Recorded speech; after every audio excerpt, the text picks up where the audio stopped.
Hi friends, welcome back to my YouTube channel. இன்றைக்கி என்ன பார்க்க போகிறோன்னா மீன் குழம்பு தான் பார்க்க போகிறோம். வாங்க எப்படி செய்யலான்னு வீடியோக்குள்ளே போகலாம். ஃபஸ்ட்டு ஒரு பவுலில் வாட்டர் ஆட் பண்ணிக்கிறேன்னு, இது கூட 2 நெல்லிக்காய் சைஸ் அளவுக்கு புளி ஆட் பண்ணிக்கோங்க. மீன் குழம்புக்கு தேவையான அளவு சால்ட் ஆட் பண்ணி இதை ஒரு 15 மினிட்ஸ் ஊற வச்சிடணும். இப்போ மீன் குழம்புக்கு ஒரு 1/2 kg அளவுக்கு இந்த மாதிரி க்ளீன் பண்ணி ரெடியாக காண மீன் எடுத்து வச்சுருக்கிறேன். ஒரு மிக்ஸி ஜாரில் 2 டொமேட்டோ ஆட் பண்ணிக்கோங்க. 10 பல்லு பூண்டு ஆட் பண்ணிக்கோங்க. இது ரெண்டையும் சேர்த்து மிக்சியில் நைஸ் அரைச்சி எடுத்து வச்சுக்கிறணும்.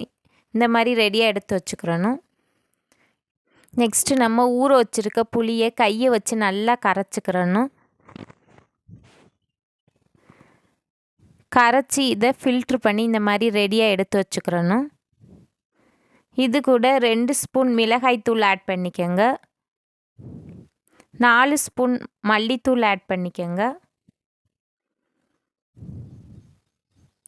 ஆட் பண்ணி இது ஒரு ஸ்பூன் வச்சு நல்லா மிக்ஸ் பண்ணிக்கோங்க. மிக்ஸ் பண்ணி இந்த மாதிரி ரெடியாக எடுத்து வச்சுக்கிறணும். மீன் குழம்பு செய்கிறதுக்கு ஸ்டவ் ஆன் பண்ணி பாத்திரத்தில் தேவையான அளவு ஆயில் ஆட் பண்ணிக்கோங்க. மீன் குழம்புக்கு கொஞ்சம் அதிகமாகவே ஆயில் ஆட் பண்ணிக்கிறணும். ஆயில் காஞ்சோடனே வெந்தயம் கொஞ்சம் ஆட் பண்ணிக்கோங்க. சோம்பு கொஞ்சம் ஆட் பண்ணிக்கோங்க. இது ஆயிலில் நல்லா ஃப்ரை ஆனதுக்கப்புறம் 3 பச்சை மிளகாய் ஆட் பண்ணிக்கோங்க. இது ஃப்ரை ஆனதுக்கப்புறம் சின்ன வெங்காயம் ஆட் பண்ணிக்கோங்க. மீன் குழம்புக்கு சின்ன வெங்காயம் சேர்த்துக்கிட்டால் தான் டேஸ்ட்டு நல்லாயிருக்கும். இது கோல்டன் கலர் வர வரைக்கும் ஃப்ரை பண்ணணும். கருவேப்பிலை கொஞ்சம் ஆட் பண்ணிக்கோங்க. இப்போ அரைச்சி ரெடியாக வச்சுருக்க பேஸ்ட்டை இது கூட ஆட் பண்ணிக்கோங்க. ஆட் பண்ணி இதை ஒரு டைம் நல்லா மிக்ஸ் பண்ணிக்கோங்க. மஞ்சள் தூள் கொஞ்சம் ஆட் பண்ணிக்கோங்க.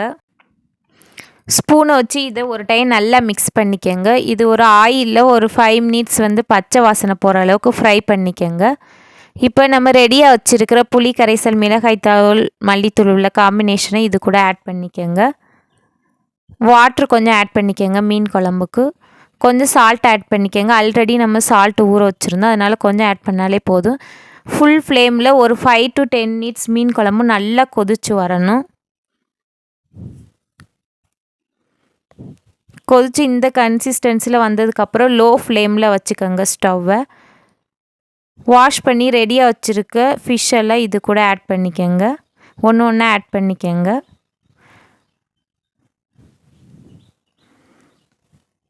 ஆட் பண்ணி லிட்டு வச்சு க்ளோஸ் பண்ணிக்கோங்க. சிம்லே ஒரு 5 to 7 மினிட்ஸ் இந்த மீன் வெந்தால் போதும். அப்போ தான் அந்த சாறு எல்லாம் அந்த மீனில் சார்ந்து இருக்கும். ஸ்லோ ஃப்ளேமில் வச்சா இப்போ இந்த மாதிரி சூப்பராக உங்களுக்கு ரெடி ஆயிடுச்சு ஃப்ரெண்ட்ஸ். இப்போ மீன் நல்லா வெந்து வந்திருக்குது. உடையாமல் சூப்பராக ரெடியாக இருக்குது.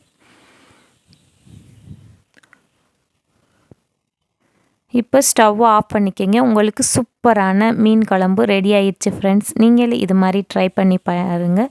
என்னோடய வீடியோ உங்களுக்கு பிடிச்சிருந்தா மகேஸ்வரி குக்கிங் சேனலை சப்ஸ்கிரைப் பண்ணுங்கள் friends. Thank you so much for வாட்சிங். பாய். Thanks to all.